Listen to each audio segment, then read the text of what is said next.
In a couple of weeks, 10.1.5 is going to launch, and with it is going to come the first new specialization that has been added to the game since, I believe, Guardian and Feral got split for Druids, like way back in BC or Wrath, because Evokers are getting Augmentation, which is a new DPS specialization, but it is the first support specialization to be added to the game.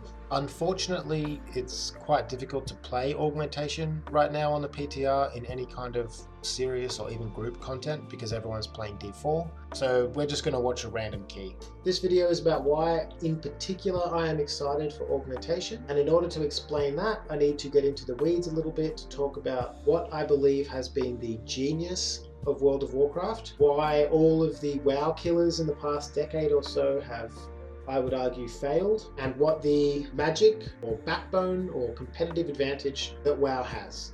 And that is the Holy Trinity, or the role system in World of Warcraft, the tanks, healers, and DPS. I think it's very easy for people to look at a system like the role system or the Holy Trinity in WoW and think that first and foremost it's restrictive. You have to pick a tank or a DPS or a healer. And then once you pick those roles, you have to perform a certain duty or role in endgame environments. And that can make it quite alluring for game developers to do away with that system and make everyone be able to pick a class based purely on mechanics and gameplay factors. Like, do you want to hold a bow or a sword or throw fireballs or whatever the case may be, and that is less restrictive and therefore more fun. Now, I think this is the main reason why the WoW killers in the past decade have failed, is because they have all, to some more and some less extent, adopted this kind of strategy. They've all allowed the player to effectively perform the same role in the game with just a different way of going about it. So, as an example, in Guild Wars 2, every class you picked all did the same thing. They all dealt damage, they all avoided a little bit of damage, they all provided a little bit of support for their teammates. They were all effectively the same role with different graphics and animations and spells and abilities to go about doing that role. What I think is lacking with that sort of system is the complex group interactions that go into tanks, healers, and DPS working together. One of the most popular criticisms from a lot of these games, like Age of Conan, Warhammer Online, Guild Wars 2, Elder Scrolls Online, WildStar, Star Wars The Old Republic, and so on, was that they lacked endgame. And to a certain degree they lacked endgame because they were brand new, and they were effectively competing with World of Warcraft that had years and years of endgame already built in and iterated upon. But I think it's more than that. I think that the true endgame, and what a lot of these other games truly lacked, was depth at the endgame. I would suggest that WoW's endgame is more than just systems that scale beyond max level, like Mythic Plus or raids. That WoW's true endgame is what occurs in those environments, is what those environments facilitate, which is extremely complex group interactions. In a Mythic Plus environment, for example, I think the endgame is the tank, healer, and DPS working increasingly well in more difficult content to succeed in that content, rather than the fact that that content simply gets 10% harder every level and goes up infinite. And that succeeding in WoW's endgame is about playing well as a team, just as much as it is about playing well against the environment. And I think the MMOs that opted for a non-role-based class system only have the players engaging well with the environment factor and lack the teamwork factor. Then those developers are left in a situation where the only way for them to develop their end game is to make the environment increasingly difficult to engage with or to succeed against, while at the same time having a class system or a role system that lacks depth. Because the complex interactions between players working as a group, in many cases, at least in my experience from playing all of those other MMOs in the past decade, was that what I did as a player really didn't change much in endgame or out of endgame or as I progressed through endgame. I was always effectively doing the same thing. The best example I have to explain this is, I think of the other MMOs sort of like having an endgame system that matches what happens at the end of WoW expansions with meme raids, where, 30 Death Knights, all of them blood spec, all tanks, go into a raid and they beat a boss. It's an MMORPG, they're engaging in endgame,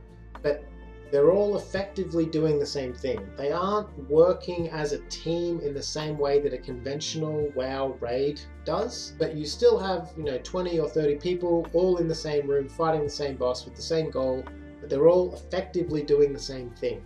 And the complex interactions between the players isn't really there. Blizzard have toyed with this type of content from what I can think of at least once before, and they toyed with it very lightly, and that was with Island Expeditions. They created content which didn't fit the conventional tank healer DPS model, and instead allowed or balanced the content towards everyone going into that content and doing the same thing. Now, what ended up happening is that everyone played tanks and DPS, and no one played healers. The reason for that in the Island Expedition example was just because it was faster to run with tanks so that everyone could group up enormous pools of mobs, like pull the whole island at once effectively, and fill up the bar in one pool, which was easier to do with tanks, especially because tanks couldn't get slowed or dazed and things like that. But it was content which was somewhat dumbed down to the rest of WoW. Now, I guess you could make an argument that Island Expeditions weren't really endgame, but they were content that was very similar on a smaller scale to what all of these other MMO RPGs tried to do on a larger scale, which was to have many people in the same instance doing the same thing or working towards the same goal, like clearing a raid or a dungeon. And they made effectively everyone do the same thing. I see content like that as almost like single player games that many people do at once in the same persistent world. So still technically an MMORPG, but very different to what World of Warcraft has always focused on doing, which is making the game really revolve around groups, working well as a group, playing together as a group. And it's one of the aspects I've always quite liked about healers, actually, is that first and foremost, I interact with the group, not the environment. Up until probably the last expansion, up until Shadowlands, even in Mythic Plus, most healers didn't really do damage. I mean, now they do, but for the most part, the attractive aspect of healing to me was that I could always just kind of hang in the back and keep the group together, keep people alive, interact with the other players in the group, and let them handle the environment. That is something that I think has been what sets WoW apart from other MMOs. I think it's what has made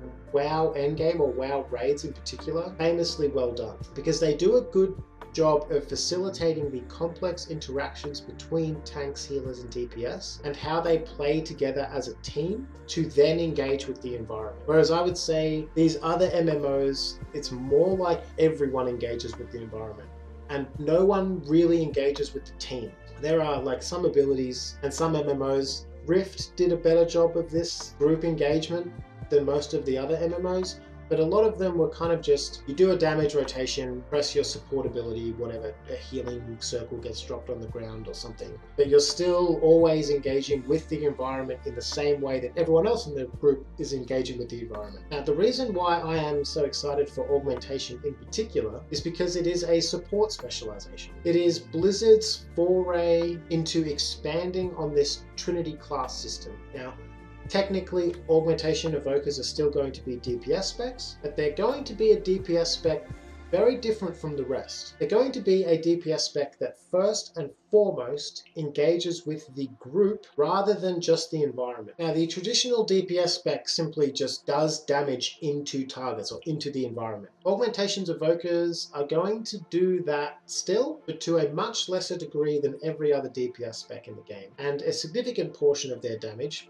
most of their damage at the moment on the PTR, is going to come from their ability to augment other players within your party or raid. Blizzard have made, at least for the life of the PTR, this might change over time, but as it stands currently, Augmentation Evoker is quite a simple playstyle. There aren't a great deal of mechanics to play around, and compared to many other DPS specs, its rotation per se is really quite simple. The difficulty and trick, I guess, with Augmentation is going to come down to optimizing your play around your teammates. So your ability to play well into a team or with a team is going to be where the skill expression for Evoker is meant to come from. I think this will likely make Augmentation Evokers simultaneously the most rewarding DPS spec in the game when played well, but also possibly the most frustrating when things go wrong.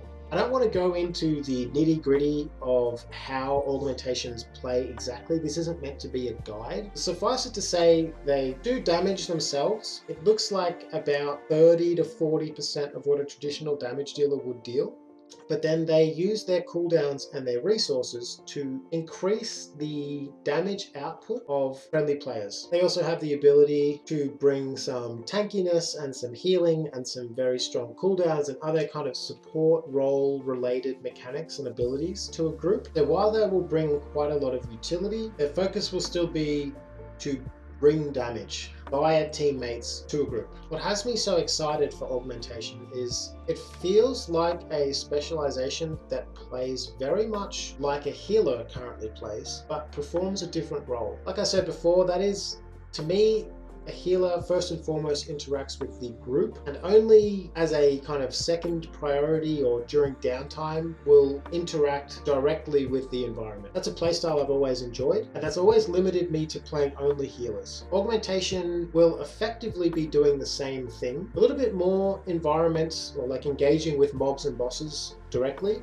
but also first and foremost it will revolve around engaging with the party or the raid or group. So that gameplay is appealing to me. I'm really looking forward to being able to take it into proper content and dungeons and things endgame. Once 10.1.5 goes live, it's quite difficult to get into groups or do anything on the PTR right now, especially with Diablo 4 being out and everyone playing that. But beyond the specifics of the next patch, the other really interesting thing about augmentation is that it shows that Blizzard is still willing to expand upon the role-based class system in World of Warcraft. They're willing, hopefully, to add more specializations in the future. I'm actually really hoping this is a sign that maybe in 11.0 or beyond 11.0, the next expansion, we might even get more specializations added to the game rather than just new classes. If you've made it to the end of the video, thank you for watching.